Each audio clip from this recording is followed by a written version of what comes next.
YouTube channel. इससे पहले वाले पार्ट में हमने oogenesis हमने ख़त्म किया है। इस पार्ट में हम पढ़ने वाले हैं मेंस्ट्रुअल साइकिल और हो सके तो चैप्टर को कंप्लीट करने की कोशिश करेंगे। ठीक है, इस चैप्टर के एमसीक्यू क्वेश्चन जो है हम लास्ट में बताएंगे ताकि आपको इकट्ठे सारी चीज़ें समझ आ सके। ठीक है, इंपॉर्टेंट टॉपिक्स पहले पढ़ लीजिए फिर क्वेश्चंस लगा लीजिए। ठीक है, तो मेंस्ट्रुअल साइकिल स्टार्ट करते हैं। तो क्या है पहला पॉइंट इसका, द फर्स्ट मेंस्ट्रुएशन और मेंस्ट्रुएशन बिगिन्स एट प्यूबर्टी। ठीक है, एंड इज कॉल्ड मीनार्क। ठीक है, तो जो फर्स्ट मेंस्ट्रुएशन होता है उसे हम मीनार्क कहते हैं, लास्ट होता है उसको मेनोपॉज कहते हैं। ठीक है, मेंस्ट्रुअल साइकिल कीजेस ऑफ यानी स्टॉप है ना, stop around 50 years of age and that is called menopause. ठीक है, जो 11 से लेके 11-12 कई लोग के में 14-15 भी हो जाता है, एज वेरी करता है। ठीक है, खान पान के ऊपर भी डिपेंड करता है मेंस्ट्रुअल साइकिल स्टार्ट होने का। ठीक है, स्टॉप तो आपका 50 साल में ही हो जाएगा। ठीक है, तो उसी को हम मेनोपॉज कहते हैं। ठीक, तीसरा पॉइंट क्या है, menstruation is repeated at average interval about 28 to 29 days and cycle of events starts from one menstruation till the next one is called menstrual cycle। ठीक, कहना क्या चाहता है कि menstrual cycle होता क्या है, एक ऐसा साइकिल है जो कि 28-29 डेज तक चलता है और फिर रिपीट होता है। ठीक है, और जो मेंसेस होता है यानी कि मंथली फ्लो ऑफ ब्लड होता है, जो मेंस्ट्रुअल फेज होता है लास्ट फेज, वो 3 से लेके 5 दिन तक लगातार ब्लड आता है। ठीक है, समझ रहे हो, जो सैनिटरी पैड्स जो लड़कियां पहनती हैं ना या लड़कियों को यूज़ करना पड़ता है वो इसी ब्लड फ्लो के कारण होता है। बहुत दिक्कत होता है उनको, बहुत ज़्यादा पेन होता है, एब्डोमिनल पेन बहुत ज़्यादा होता है। ठीक है, और इस मेंस्ट्रुअल साइकिल की वजह से ही, ठीक है, मेंसेस की वजह से ही उनमें डिजीनेस है ना, डिजीनेस यानी कि चिड़चिड़ापन रहता है बहुत ज़्यादा। ठीक है जी, तो प्लीज़ गर्ल्स की रिस्पेक्ट करो इसी वजह से, क्योंकि उनको हर महीने बहुत ज़्यादा दर्द सहना पड़ता है। ठीक है, तो अपने मेंस्ट्रुअल साइकिल जाना। ठीक है, बॉयज़ में ऐसा कुछ नहीं होता है, कोई भी साइकिल नहीं होता है, तो इस चीज़ को आपको याद रखना है, कॉमन चीज़ आपको पता होगा। ठीक है, अब हम देखते हैं इवेंट्स इन मेंस्ट्रुअल साइकिल, क्योंकि अपन को नीट के लिए भी तो पढ़ना है, नीट में क्या आता है ये तो बता दो। तो मेंस्ट्रुअल साइकिल के कुछ इवेंट्स होते हैं, कैसे आता है, कितने दिन का होता है, कौन कौन सा साइकिल इसमें होता है। ठीक है, तो menstrual phase, follicular phase, ovulatory phase and luteal phase, total 4 phases में मेंस्ट्रुअल साइकिल कंप्लीट होता है। तो पहला फेज मेंस्ट्रुअल फेज होता है जिसमें ब्लड फ्लो वगैरह आता है। ठीक है, तो उसे हम देखते हैं पहली चीज़। ठीक है, तो menstrual cycle starts with this phase. Okay, here menstrual flow occurs, blood flow occurs भी आप लिख सकते हो।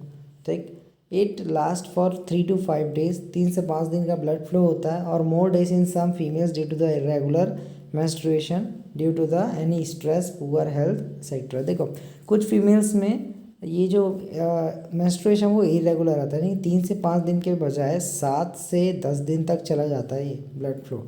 ठीक है, क्यों होता है ये, स्ट्रेस के कारण, पुअर हेल्थ यानी कि हेल्थ गड़बड़ी के कारण, समझ रहे हो, खान पान की वजह से। Second point, menstrual flow is results due to the breakdown of endometrium lining of uterus and its blood vessels, and which form liquid that comes which in the form liquid that comes out through the vagina। देखो होता क्या है कि जो corpus luteum है ना, corpus luteum वो क्या है, सिक्रेट करता है प्रोजेस्टेरॉन को। प्रोजेस्टेरॉन क्या करता है, स्टिमुलेट करता है ब्लड को। यहाँ पे एंडोमेट्रियम, देखो ये यूट्रस हो गया और ये एंडोमेट्रियम की वॉल पे ब्लड वेसल्स को स्टिमुलेट करता है ताकि यहाँ पे ब्लड भरे और एंडोमेट्रियम की वॉल थिक हो जाए। और ये थिक हो गया ना, ताकि ये जो एग और क्या बोलते हैं ओवम और प्लस स्पर्म के फ्यूजन से जायगोट बना था ना, वो जायगोट यहाँ पे आके क्या करे, इम्प्लीमेंट करे, इम्प्लांटेशन हो इसका। ठीक है, अंदर धसे, इम्बेड करे। ठीक है, इम्प्लीमेंट गलत शब्द हो जाएगा, इम्प्लांटेशन होता है। उसमें क्या होता है, जो जायगोट होता है ना वो क्या बोलते हैं, इस एंडोमेट्रियम के पास आके चिपक जाता है। ठीक है, तो इसलिए प्रोजेस्टेरॉन इसमें ब्लड को भरने के लिए मदद करता है। ठीक है, लेकिन जब फर्टिलाइजेशन होता ही नहीं तो ये जो ओवम है वो तो बाहर जाने के लिए कुछ करेगा ना, तो एंडोमेट्रियम की वॉल जो है बर्स्ट हो जाती है और ब्लड फ्लो होने लगता है। ये ब्लड धीरे धीरे यहाँ पे जो ये वॉल है फिर से थीन हो जाती है, ब्लड फ्लो होता है, उसी के साथ ये एग भी बाहर निकल जाता है, या तो फेलोपियन ट्यूब में ही कई बार डिस्ट्रॉय हो जाता है, अपने आप डिजनरेट हो जाता है। ठीक है जी। तीसरा point, this monthly flow of blood is called menses. इसी मंथली फ्लो ऑफ ब्लड को हम मेंसेस कहते हैं। हर एक टर्म, ये मेंसेस, मेनोपॉज, मिनार्क, ठीक है, ये सारे फेजेस सबका नाम बहुत इंपॉर्टेंट है, यही से क्वेश्चन आता है। अब देखो चौथा पॉइंट यहाँ पे लिखा ही है और यहाँ से क्वेश्चन आ गया, menstruation occurs only if egg is not fertilised. ठीक है, lack of menstruation may be indicative of pregnancy. ठीक है, मतलब कि इसका देखो मीनिंग समझते हैं। ठीक है, मीनिंग बहुत ज़्यादा इंपॉर्टेंट है भाई। देखो क्या बोला है कि मेंस्ट्रुएशन कब आता है, जब एग फर्टिलाइज नहीं होता, यानी कि फीमेल अगर कंसीव कर ली, यानी कि उसका एग स्पर्म के साथ मिलकर फ्यूज़ हो गया, फर्टिलाइज कर लिया और जायगोट बना दिया, यानी कि जो फीमेल है वो प्रेग्नेंट हो गई, तो उसमें मेंस्ट्रुएशन नहीं होगा। अगर कई महिलाओं को पता करना कि वो प्रेग्नेंट है इंटरकोर्स के बाद या नहीं, तो इतना देख लो कि मेंस्ट्रुएशन साइकिल जो है वो आ रहा है कि नहीं। अगर मेंस्ट्रुएशन साइकिल नहीं आ रहा है, बंद हो गया, इसका मतलब वो फीमेल प्रेग्नेंट हो चुकी है। ठीक है जी, समझ रहे हो, ये एक इंडिकेटिव है। पहले के ज़माने में लोग जब कोई क्या बोलते हैं प्रेगाकैम टेस्ट वगैरह नहीं आता था ना, या कोई टेस्ट नहीं होता था, तो फीमेल ऐसे ही अनुमान लगाई जाती थी कि अगर मेंस्ट्रुएशन नहीं आ रहा है तो उनको पक्का प्रेगनेंसी कंसीव हो चुकी है। ठीक है, ये चीज़ें बताई जाती हैं और समझने के लिए ज़रूरत है, और ये नीट में आता है। ठीक, बहुत इंपॉर्टेंट टॉपिक है। सेकेंड पॉइंट, फॉलिकुलर फेज क्या होता है। तो फॉलिकुलर फेज देखते हैं। पहला, during this phase primary follicles in the ovary grow to become fully mature graafian follicle. बता चुका हूँ क्या होता है ये सारी चीज़ें। Second point, endometrium of uterus regenerates through proliferation. जो एंडोमेट्रियम रप्चर हो गया था मेंस्ट्रुअल फेज में, ठीक है, वो अब फिर से रीजनरेट करता है, ठीक है, प्रोलिफरेट करता है। तीसरा point, all these changes are induced by the changes in the level of pituitary, LH and FSH hormones and ovarian hormones, estrogen and progesterone. ठीक है, पिट्यूटरी क्या सीक्रेट कर रहा है, LH एंड FSH। एस्ट्रोजन और प्रोजेस्टेरोन किसके through हो रहा है, ओवेरियन हार्मोन से उसके थ्रू सीक्रेट कर रहा है। ठीक है, LH FSH के बारे में पहले ही बता चुका हूँ, अब आगे और बताऊँगा, टेंशन मत लो। ठीक है, चौथा पॉइंट, गोनेडोट्रोपिन्स LH एंड FSH जो कि पिट्यूटरी से सीक्रेट करता है, सीक्रेशन इंक्रीजेस फॉलिकुलर डेवलपमेंट। ठीक है, एंड एस्ट्रोजन सीक्रेशन ऑल्सो। देखो LH और FSH क्या काम करता है, इंक्रीज करता है फॉलिकुलर डेवलपमेंट को और एस्ट्रोजन के सीक्रेशन को भी। ठीक है, अब तीसरा पॉइंट, तीसरा जो फेज़ है ओव्यूलेटरी फेज़ है, ये शॉर्टेस्ट फेज़ होता है पूरे के पूरे मेंस्ट्रुअल साइकिल का, और ये आता है at the 14th day of cycle. LH and FSH attains peak level. ठीक है, जब LH और FSH हार्मोन्स बहुत ज़्यादा लेवल बढ़ जाता है इसका, तब ओव्यूलेटरी फेज़ आता है। इसमें क्या होता है, ग्राफेन फॉलिकल रप्चर होकर ओवम को रिलीज़ करता है बाहर। ठीक है, उसी को हम ओव्यूलेशन कहते हैं, और उसी फेज़ को हम ओव्यूलेटरी फेज़ कहते हैं, जो कि 28 डेज़ होता है, 29 डेज़ के बीच में जो 14वां दिन होता है, 14th डे होता है, उसी दिन को क्या आता है, ओव्यूलेशन आता है। उसी को हम ओव्यूलेटरी फेज़ कहते हैं, जब LH और FSH अटेंड करता है पीक लेवल को। तो नीट में सीधा क्वेश्चन आया था कि ओव्यूलेशन कब आता है, ovulation occurs at 14th day of menstrual cycle. NEET का क्वेश्चन है, बहुत बार है। ठीक है, सेकेंड पॉइंट क्या है इसी से related, rapid secretion of LH lead to the LH surge, यानी कि LH का एक पूरा भंडार। ठीक है, जैसे बांध में पानी छोड़ते हैं ना, वैसे ही LH हार्मोन सीक्रेट हो जाता है, जो कि इंड्यूस करता है rupture of graafian follicle and release of egg called ovulation. ठीक है, LH का सर्ज यानी कि बाढ़ आने की वजह से जो ग्राफेन फॉलिकल है वो रप्चर होता है और रिलीज करता है एग को, और इसी प्रोसेस को हम ओव्यूलेशन कहते हैं, जो कि आता है कब, 14th day of menstrual cycle. यही नीट में आया है और कुछ नहीं आया था। ठीक है, हार्मोन्स का नाम पूछ देगा, LH वगैरह, LH सर्ज वगैरह आता है। ठीक है, चौथा फेज लूटियल फेज होता है। In this phase graafian follicle transforms into corpus luteum which secretes large amount of progesterone. ठीक है, प्रोजेस्टेरोन का काम क्या होता है वो देख लेते हैं। This progesterone maintain the endometrium for implantation and other events of pregnancy. Implantation क्या होता है आगे अच्छे से डिस्कस करेंगे। तीसरा point, during pregnancy menstrual cycle stops, यानी कि नो मेंस्ट्रुएशन। ठीक है, नो मेंस्ट्रुएशन मीन्स प्रेगनेंसी। ठीक है, और अगर मेंस्ट्रुएशन है there is a no pregnancy, मतलब कि अगर कोई फीमेल टेस्ट करना चाहती है कि वो प्रेग्नेंट है या नहीं, तो ये देख लो कि मेंस्ट्रुएशन अगर नहीं आ रहा है तो 100% प्रेग्नेंट है।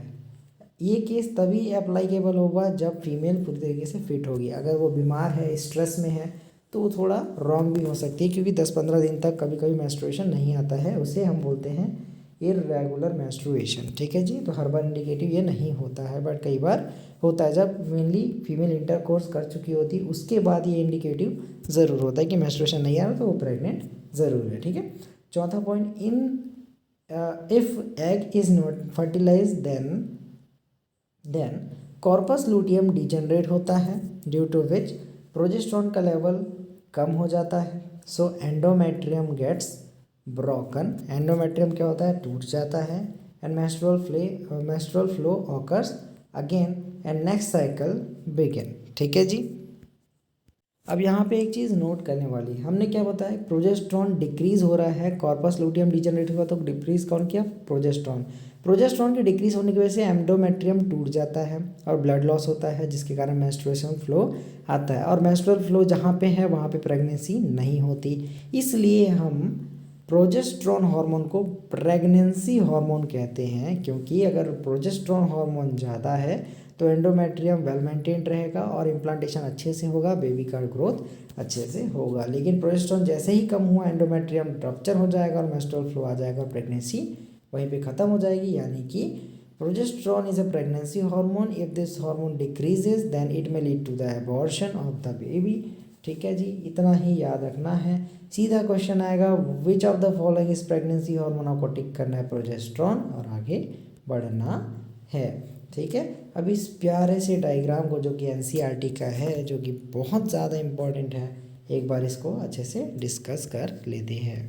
देखो जी, मैंने आपको 4 फेज बताया, menstruation, follicular phase, ovulatory phase, then luteal phase, then next cycle जो है फिर से क्या होगा, बिगिन होगा। ठीक है, जैसा मैंने बताया वैसे ही ऑर्डर में बता रहा हूँ ताकि आप डरो नहीं। ठीक है, तो फर्स्ट 3 to 5 डेज तक, या कभी कभी थोड़े और समय तक, फर्स्ट 3 to 7 डेज मान लेते हैं मेंस्ट्रुएशन होता है। ठीक है, लेकिन मैक्सिमम मानते हैं 3 to 5 days according to NCERT. ठीक है, अब इसके बाद, ठीक है, जितने दिन होते हैं वो क्या होता है, 13 दिन तक फॉलिकुलर फेज या प्रोलिफरेटिव फेज, जिसमें ग्राफेन फॉलिकल्स तक, primary, secondary, then tertiary, then graafian follicles develop होते हैं, उसे हम क्या बोलते हैं, फॉलिकुलर फेज बोलते हैं। 14वां दिन यानी कि 14th डे जो होता है वो ओव्यूलेटरी फेज होता है। यहाँ पे ओव्यूलेशन होता है, क्या होता है, ओव्यूलेशन एट 14th डे। और यहाँ पे जो हॉर्मोन्स दिख रहे हैं आपको, यानी कि जो एस्ट्रोजन हार्मोन बहुत ज़्यादा बढ़ गया है, एलएच हार्मोन बहुत ज़्यादा बढ़ गया है, एफएसएच बढ़ गया है, सारे हार्मोन मैक्सिमम लेवल पे पहुंच जाते हैं। सबसे ज़्यादा एलएच और एफएसएच बढ़ता है, इसलिए हम एलएच सर्ज कहते हैं इस दिन को। और इसी की वजह से एस्ट्रोजन का लेवल भी बढ़ता है और क्या होता है, ओव्यूलेशन हो जाता है। ठीक है, अब यहाँ पे देखोगे लूटियल फेज, यानी कि 14 डे के बाद जितना भी दिन बचा, एंडोमेट्रियम, ये जो वॉल है इसे एंडोमेट्रियम कहते हैं, ये वाला वॉल क्या है, एंडोमेट्रियम है। ठीक है, तो यूटेराइन इवेंट्स यहाँ पे बता रहा हूँ, तो यहाँ पे एंडोमेट्रियम की वॉल क्या हो गई, इन वेजल्स की वजह से, ये आपको वेजल्स दिख रहे हैं, ये वेजल्स दिख रहे हैं, तो इनमें ब्लड भरता है बहुत ज़्यादा और ये एंडोमेट्रियम फूल जाता है और यहीं पे ये जायगोट आके अटैच होता है। ठीक है, लेकिन ये कब होता है, जब फर्टिलाइजेशन क्या हो गया, फर्टिलाइजेशन हो जाता है, फर्टिलाइजेशन हो जाता है ना, उसके बाद कॉर्पस लूटियम डेवलप होकर क्या करता है, ये सारी चीज़ों को सिक्रेट करता है। ठीक है, अगर फर्टिलाइजेशन नहीं होता तो कॉर्पस लूटियम डीजनरेट हो जाता है, डीजनरेट होगा तो प्रोजेस्टेरोन कम हो जाएगा, प्रोजेस्टेरोन कम हुआ, जैसे ही प्रोजेस्टेरोन कम हुआ देन ब्लड फ्लो स्टार्ट, दिख रहा है आपको, इसे मेंसेस कहते हैं। देखो, जैसे देखो यहाँ पे ईस्ट्रोजन नॉर्मल है, प्रोजेस्टेरोन नॉर्मल है, जैसे ही ये ओवुलेटरी फेज है ये सबका लेवल बढ़ गया। ठीक है, प्रोजेस्टेरोन का नहीं बढ़ा है, ईस्ट्रोजन का बढ़ा है, क्योंकि ये एलएच सर्ज लाएगा, बताऊंगा क्यों लाता है। ठीक है, पहले ही बता चुका हूँ यार। ठीक है, एलएच का लेवल बढ़ेगा, एस्ट्रोजन बढ़ेगा, एलएच सर्ज आएगा, दैट्स इट, ओवुलेशन हो जाएगा। ठीक है, तो ईस्ट्रोजन का लेवल भी बढ़ जाता है। प्रोजेस्टेरॉन का लेवल कब बढ़ता है? जब एंडोमेट्रियम का डेवलपमेंट होता है। लेकिन जैसे ही कॉर्पस लुटियम डिजेनरेट होता है तो प्रोजेस्टेरॉन का लेवल डाउन होने लगता है। ये दिख रहा है डाउन हो रहा है। और जैसे ही ये डाउन होता है, प्रोजेस्टेरॉन घटता है, तो ब्लड फ्लो स्टार्ट हो जाता है, यानी कि मेंस्ट्रुएशन फिर से हो जाता है। उसी को हम ब्लड फ्लो को हम मेंसेस कहते हैं। इतना सिंपल है भाई, ठीक है। ये पीट्यूटरी हार्मोन्स का बता दिया मैंने ग्राफ कि एलएच और एफएस ऐसे ऐसे हो रहा है करके, ठीक है। ओवेरियन हार्मोन्स का लेवल कौन कौन सा, एस्ट्रोजन और प्रोजेस्टेरॉन का ऐसा ऐसा रहता है, ये भी बता दिया मैं, ठीक है। और लास्ट यूट्राइन इवेंट्स, यानी कि जो पहले मेंसेस जो मेंस्ट्रुअल साइकिल है, यहाँ पे भी वही चीज़ कंटिन्यू होएगी, ठीक है। तो मेंसेस आया, ब्लड फ्लो 3 से 5 दिन तक रहता है। उसके बाद फॉलिकुलर फेज आता है, ठीक है। ग्राफिन फॉलिकल्स वगैरह डेवलप होते हैं। 14 डे पे ओव्यूलेशन होता है। देन एंडोमेट्रियम का फूलना वगैरह जो मेंटेनेंस होता है प्रोजेस्टेरॉन की वजह से, वो लुटियल फेज कहलाता है। सिक्रेटरी फेज भी इसको कहते हैं, क्योंकि इसमें सिक्रेशन होता है प्रोजेस्टेरॉन का, ठीक है, एस्ट्रोजन का, इन सब का होता है। और लेवल सीधा सीधा बढ़ जाता है। उसके बाद सीधा आता है मेंसेस या मेंस्ट्रुअल फेज फिर से, जिसमें प्रोजेस्टेरॉन का लेवल घटता है। अगर प्रेगनेंसी नहीं हुई है, कंसीव नहीं हुआ, फर्टिलाइजेशन नहीं हुआ है, तो मेंस्ट्रुएशन फिर से आएगा, प्रोजेस्टेरॉन का लेवल घटेगा और ये टूट जाएगा। ब्लॉक कौन होगा? एंडोमेट्रियम फिर से 3 हो जाएगा और ब्लड फ्लो होगा। इसे को बोलते हैं मेंसेस। That's it. यही था प्यारा सा एनसीईआरटी का डायग्राम, जिसे आपको समझना था, जो कि डायरेक्टली नीट में पूछा जाता है, ठीक है। और इसके बाद हम पढ़ेंगे थोड़ा सा फर्टिलाइजेशन और इम्प्लांटेशन के बारे में। मैं आपको जल्दी से ना फर्टिलाइजेशन पढ़ा देता हूँ, ठीक है। उसका इम्प्लांटेशन अलग वीडियो में करेंगे, ठीक है जी। तो फर्टिलाइजेशन क्या होता है? Fusion of male and female reproductive मतलब male and female gamete occurs at the ampullary isthmic junction. ये एम्पुला फुला हुआ पोर्शन और ये इस्थमा, ये एम्पुला फुला हुआ पोर्शन और ये इस्थमस, इसके बीच का जंक्शन को हम एम्पुलरी इस्थेमिक जंक्शन कहते हैं। यहाँ पे मेल और फीमेल गैमेट का क्या होता है? फ्यूज़न होता है, जिससे कि ओवम और स्पर्म जो है वो एक साथ पहुँचते हैं, तभी उसका फ्यूज़न होता है और डिप्लॉइड जाइगोट बनता है, ठीक है। फर्टिलाइजेशन का एक सबसे बड़ा मूल मंत्र है कि फ्यूज़न जो होगा स्पर्म और ओवम का, वो एम्पुलरी इस्थेमिक जंक्शन पे होगा साइमल्टेनियसली, जब दोनों एक साथ पहुँचेंगे, ठीक है जी। ऐसा है, तभी फर्टिलाइजेशन होगा, ओके। तो अब कुछ उसका ऑर्डर देख लेते हैं। तो जोना पेलुसिडा क्या होता है? Outer layer of ovum that can prevent implantation and polyspermy, यानी कि अगर जोना पेलुसिडा लेयर अभी भी है उसके जाइगोट के ऊपर, तो इम्प्लांटेशन नहीं होगा। यानी कि outer membrane of ovum that prevent implantation and polyspermy को क्यों बचाता है, क्यों जोना पेलुसिडा लेयर बहुत इंपॉर्टेंट है, ये मैं बताने वाला हूँ आपको। देखो फर्टिलाइजेशन की प्रोसेस देख लेते हैं कैसे होता है। ये मैंने एक ऑर्डर में बताया था, आपको अच्छे से समझ आ सके, ठीक है। फर्टिलाइजेशन देखो, sperm binds to zona pellucida. ये ओवम का क्या है? एक स्ट्रक्चर है छोटा सा, ठीक है। मैंने आपको ओवम का स्ट्रक्चर नहीं बताया। देखो अगर आप एनसीईआरटी से ना आप ओवम का डायग्राम देख लेना एक बार, ज़्यादा कुछ बड़ा नहीं है, बहुत इजी डायग्राम है, ठीक है। तो उसमें एक जोना पेलुसिडा की लेयर बाहर में होती है, ठीक है जी। बाहर में एक लेयर होती है, ठीक है जी। तो ओवम के बाहर जोना पेलुसिडा नाम की लेयर होती है, ठीक है। तो स्पर्म क्या करता है? जोना पेलुसिडा लेयर से बंधता है, यानी कि उसमें आता है। ये जोना पेलुसिडा लेयर को ट्रिगर किया। अब हमने बताया था क्या कि एक्रोसोमल एंजाइम्स होते हैं। ये एक्रोसोम है ना स्पर्म का। इसके अंदर क्या क्या होता है? एक्रोसीन, एसिड फॉस्फेटेज, हियालुरोनिडेज, ये सारे एंजाइम होते हैं, ठीक है। तो स्पर्म जो है वो रिलीज करता है एक्रोसोमल एंजाइम्स को, कॉल्ड एक्रोसोमल रिएक्शन। अब यहाँ पे क्या काम करता है? स्पर्म पेनिट्रेट करता है जोना पेलुसिडा को, यानी कि इन एंजाइम्स की मदद से ये जो ओवम है, इसके बाहर जो जोना पेलुसिडा लेयर है, उसको फाड़ के अंदर घुसता है कौन? स्पर्म। इसी को हम स्पर्म पेनिट्रेशन कहते हैं। और यहाँ पे जो एंजाइम्स का रिएक्शन बोलते हैं एक्रोसोमल रिएक्शन, ठीक है। अब कॉर्टिकल ग्रेन्यूल्स जो होते हैं ओवम के आसपास, वो रिलीज़ करते हैं अपने सीक्रेशन को, जिसे हम बोलते हैं कॉर्टिकल रिएक्शन, ठीक है। कॉर्टिकल एंजाइम्स जो होते हैं वो रीच करते हैं जोना को, यानी कि जोना जो है उसके बाहर के लेयर वहाँ तक पहुँचते हैं, ठीक है। अब zona changes permeability of sperms called zona reaction, यानी कि जोना पेलुसिडा ये बाहर की लेयर है, इसको पेनिट्रेट करके स्पर्म अंदर घुस गया, ठीक है। अब ये जो कॉर्टिकल रिएक्शन, ये ओवम का जो कॉर्टिकल ग्रेन्यूल्स है बाहर का, वो यहाँ बाहर में जाता है जोना के पास। सपोज कर लो आपने इंजेक्शन लगवाया, ये छेद हो गया, तो स्किन बाकी यहाँ पे काउंटर करके मैश बनाता है और इसको ठीक कर देता है। वैसे ही कॉर्टिकल ग्रेन्यूल्स इसको बाहर से ढक देते हैं, जिसके कोई और स्पर्म्स अंदर ना आ सके, इसी को हम क्या बोलते हैं, जोना रिएक्शन कहते हैं। ठीक है, तो zona changes the permeability of sperms called zona reaction, prevent polyspermy, this layer blocks the sperms other sperms not to enter inside the ovum. ठीक है, नाउ अब क्या होता है, इतना होने के बाद एक स्पर्म अंदर घुस गया, ये पूरा क्या है, इस ओवम के मतलब कि ये पूरा ओवम के अंदर जो एग है छोटा सा, यहाँ पे एक स्पर्म घुस गया। अब ये क्या होगा, स्पर्म का और ओवम का प्रोन्यूक्लियस फ्यूज हो गया, यानी कि now pronucleus of sperm fuse with the pronucleus of the ovum, haploid, दोनों haploid to form the diploid zygote, that's it. इतना ही है फर्टिलाइजेशन का प्रोसेस। इसके आगे हम इम्प्लांटेशन के बारे में पढ़ेंगे, यानी कि ज़ायगोट तो बन गया, अब ज़ायगोट आगे कैसे डेवलपमेंट होता है, ये सारी चीज़ें नेक्स्ट वीडियो में करेंगे। तब तक के लिए जय हिंद, जय भारत। ठीक है जी।